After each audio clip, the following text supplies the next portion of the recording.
Assalamualaikum warahmatullahi wabarakatuh. Selamat bertemu kembali dengan saya Slamet Mulyanto. Semoga pemirsa semua dalam keadaan sehat walafiat dan dimudahkan segala urusannya oleh Allah Subhanahu wa taala. Amin.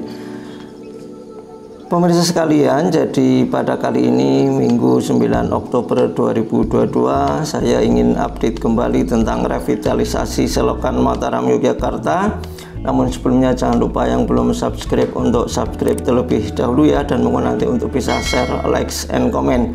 Dan kali ini saya mulai dari Dusun Beluran. Ini kalau yang sebelah utara Selokan Mataram Dusun Beluran, dan kalau yang sebelah selatan Selokan ini adalah Dusun Kragilan Sidomoyo Nggodean. Dan nanti saya akan menelusuri revitalisasi ini sampai di Dusun Susukan 3 Margo Katon Sayegan Sleman ya. Ini kalau di Beluran dan di Kragilan kanan kiri sebagian sudah jadi revitalisasinya, tinggal yang tengah ini karena proses pendangkalan dan lain sebagainya ini perlu diratakan dengan alat berat ya. Nah, perlu kami informasikan juga bahwa bagi pemirsa sekalian yang terbiasa melewati jalan di Selokan Mataram ini karena sedang ada proses revitalisasi, sebaiknya untuk memilih jalur alternatif, karena memang ketika jam kerja Selokan Mataram ini jalannya, terutama jalan yang aspal di sebelah selatan ini ditutup karena untuk proses pengerjaan pembangunan revitalisasi Selokan Mataram ini dari Jalan Sidomoyo ke Kecamatan Melati ini ke barat sudah jadi di kanan kirinya ya. Jadi seperti yang kita lihat ini sudah dinding-dinding pasangan batu kalinya sudah terpasang dengan rapi, sudah bagus. Tinggal yang tengahnya karena memang terjadi pendangkalan sehingga perlu untuk diratakan dengan alat berat dan dipadatkan. Ini nanti sampai di Dusun Gumuk sudah selesai proses untuk pemasangan dinding batu kalinya. Nah, perlu kami informasikan juga, jadi Selokan Mataram atau Kanal Yasiro ini merupakan kanal irigasi yang menghubungkan dua sungai besar di sebelah timur Yogyakarta, yaitu saluran irigasi ini mengairi seluas 15.734 hektar lahan pertanian di Yogyakarta. Nah, ini sudah mau sampai di Dusun Gumuk Sanggerahan, di Gumuk Sanggerahan Tirto Adi Melati Sleman ya. Ini di sebelah timur Gumuk, yang sebelah selatan sudah jadi, tetapi yang sebelah utara ini dindingnya belum terpasang ya. Apalagi saat ini di Jogja sedang musim hujan sehingga memang rata-rata pengerjaannya ini terganggu oleh musim hujan ini. Nah, pengerjaan revitalisasi Selokan Mataram yang telah berlangsung sejak Juni 2021 ini memang mulai berpengaruh terhadap aktivitas masyarakat daerah istimewa Yogyakarta. Jadi seperti diketahui, kanal irigasi yang menghubungkan dua sungai besar di Yogyakarta ini, yaitu Sungai Opak dan Sungai Progo, ini saat ini sedang ada proses pengerjaan revitalisasi. Jadi sungai Selokan Mataram ini adalah menghubungkan Sungai Opak di perbatasan Prambanan dan Sungai Progo. Ini sudah mau sampai di Dusun Pundong ya. Ini kalau Dusun Pundong yang nanti sebelah utara ini adalah ada pengerjaan proyek jalan tol ya. Ini juga masih dalam proses land clearing atau proses pembersihan di kanan kiri Selokan. Jadi mengutip dari merdeka.com, tercatat ada 544 hektar lahan sawah yang terdampak dari penutupan Selokan Mataram. Selain ini ada pula lahan lain yang terdampak, yakni kolam ikan seluas 230.120 meter persegi, ternak sapi jumlah 55 ekor dan ternak domba 33 ekor. Kemudian dilansir dari laman dprd.diy.go.id, revitalisasi Selokan Mataram ini ditargetkan akan rampung pada Desember 2023, sehingga membutuhkan kurang lebih dari sekarang itu sekitar 1,2 tahun lagi untuk mengoptimalkan hal tersebut. Melihat luasan lahan yang ternapak ini, terasa betul pentingnya peran Selokan Mataram di Yogyakarta. Dan ini masih kita lihat ini di Dusun Pundong ya, ini sebagian sudah sebelah kanan sudah rapi, sudah bagus, begitu tinggal yang sisi atas itu perlu diban gitu ya. Nah ini nanti ini akan berdampingan dengan proyek jalan tol Jogja-Mbawen ya. Ini nanti kalau sudah sampai di Jembangan, Dusun Jembangan Sayegan atau Dusun Jembangan Margolowi Sayegan, ini nanti proyek jalan tol Jogja-Mbawennya itu sudah berada di atas Selokan Mataram.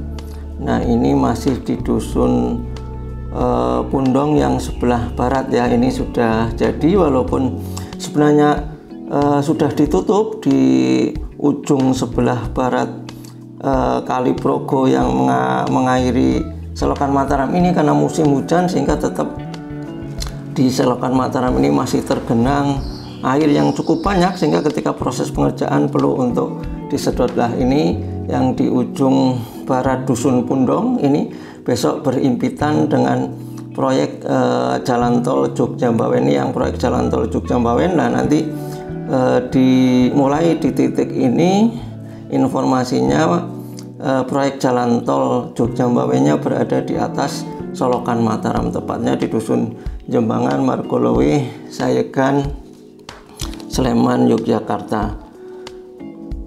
Perlu kami informasikan lagi bahwa saluran irigasi ini mengairi 15.734 hektar lahan pertanian dan selesai dibangun pada tahun 1944. Jadi Selokan Mataram sudah cukup tua, dibangun pada tahun 1944. Selokan Mataram merupakan salah satu peninggalan sejarah yang masih bisa disaksikan hingga saat ini. Jadi peninggalan tersebut berupa saluran yang mengalir dari barat ke timur menghubungkan Sungai Progo dan Sungai Opak.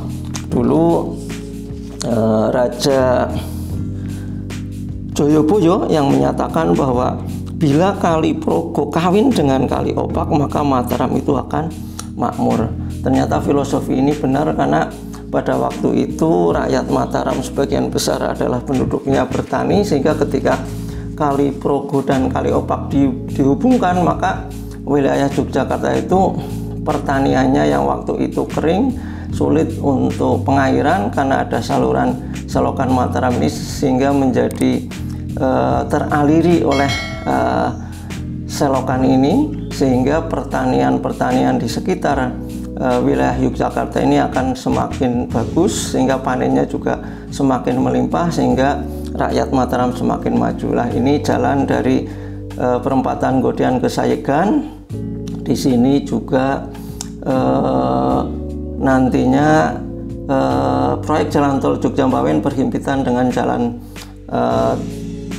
proyek Selokan Mataram ya. Jadi di sini nanti ada SMK 17 Sayegan ya.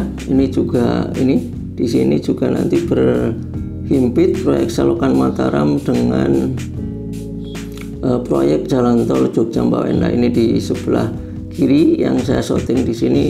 Besok proyek jalan tol Jogja-Mbawen itu di depan ada sekolah SMK dan gereja yang sedikit terdampak oleh proyek jalan tol Jogja-Mbawen ini ya. Ini masih dalam proses pembersihan lahan untuk Selokan Mataramnya, belum dipasang pasangan batu kalinya.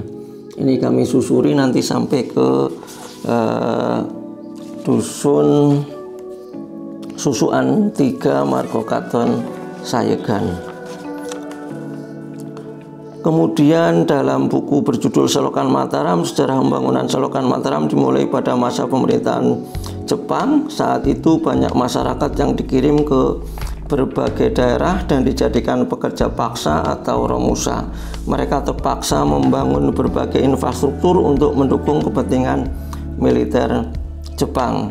Nah, nasib buruk masyarakat pribumi yang dikirim ke proyek kerja paksa sampai ke telinga penguasa Keraton Yogyakarta saat itu, yaitu Sri Sultan Hamengkubuwono ke-9.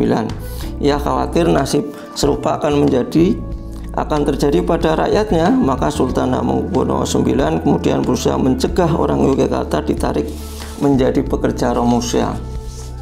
Nah, ia kemudian mengeluarkan kebijakan yang mengamanatkan warga Yogyakarta untuk membangun saluran irigasi sepanjang 30 km dari Sungai Progo hingga Sungai Opak. Nah, ini masih kita lihat masih proses pembersihan lahan ya. Ini sebelah kirinya tadi ada proyek jalan tol Jogja Mbawen di sebelah selatan ya, sebelah selatan Solokan Mataram ini. Tapi kalau di Solokannya ini masih dalam proses pembersihan. Nah, pembangunan Solokan Mataram dijadikan alasan bagi masyarakat pribumi untuk menghindari kewajiban romusa dengan alasan masih dibutuhkan tenaga kerja untuk menyelesaikan proyek saluran irigasi, kemudian perlunya pemasangan jembatan dan lain-lain yang membutuhkan banyak tenaga. Nah, ini saya lewat sebelah utara Jalan Solokan Mataram karena yang sebelah kiri tadi ditutup, sedang proses untuk pengerjaan. Ini juga yang dulunya sebenarnya Jalan Solokan Mataram sebelah utara ini tidak dipakai, jadi persis rerumputan karena juga tidak diaspal begitu. Tapi karena proyek revitalisasi ini, jalan yang sebelah utara Solokan Mataram ini dibersihkan, pohon-pohon yang ada juga ditebangi, kemudian diuruk, dipadatkan ya. Jadi sekarang bisa untuk lalu lintas walaupun belum bisa diadakan pengerasan seperti aspal ya. Ini saya sudah sampai pada jembatan, kemudian nanti saya bisa melalui jalan yang sebelah kiri lagi.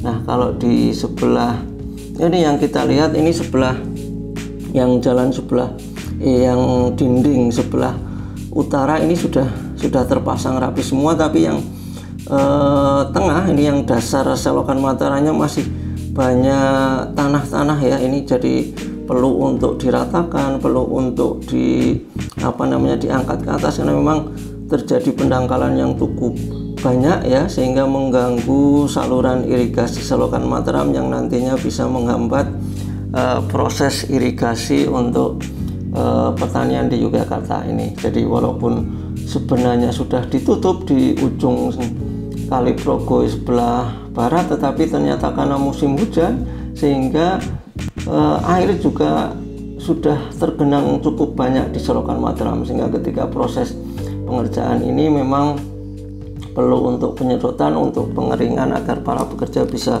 bekerja kembali. Kemudian saya lanjutkan lagi, jadi melalui pengaruhnya yang kuat, kemudian si Sultan memberitahu Jepang tentang situasi di wilayah Yogyakarta. Dikatakannya penduduk dan kondisi lahan pertanian mereka sangat mengkhawatirkan karena masalah irigasi. Diplomasi Sultan Hamengkubuwono IX membuahkan hasil positif. Jepang menyetujui pembangunan kanal untuk irigasi yang dikenal sebagai kanal Yoshiro selama periode pemerintahan Jepang dan sekarang dikenal sebagai sistem Selokan Mataram. Seiring waktu, Selokan Mataram tidak hanya digunakan sebagai saluran irigasi saat ini. Selokan Mataram digunakan untuk irigasi tambak, untuk pembangkit listrik tenaga air di Desa Mrigo atau PLTA, dan bahkan juga bisa sebagai objek wisata. Konon penyatuan dua sungai di tanah Mataram telah diramalkan oleh Raja Joyoboyo, pembawa kejayaan kerajaan Kediri yang berkuasa antara tahun 1135 sampai 1159. Raja Joyoboyo memang dipercaya sebagai titisan Betara Wisnu atau yang pemelihara keselamatan dan kesejahteraan dunia, yang ramalannya kerap menjadi nyata. Nah, sebagai masyarakat Yogyakarta yang terlihat dalam pembangunan Selokan Mataram percaya ungkapan Raja Joyoboyo yang menyatakan bahwa bila Kali Progo kawin dengan Kali Opak, maka Mataram akan makmur. ungkapan tersebut diyakini oleh masyarakat sebagai faktor pendorong dibangunnya selokan Mataram.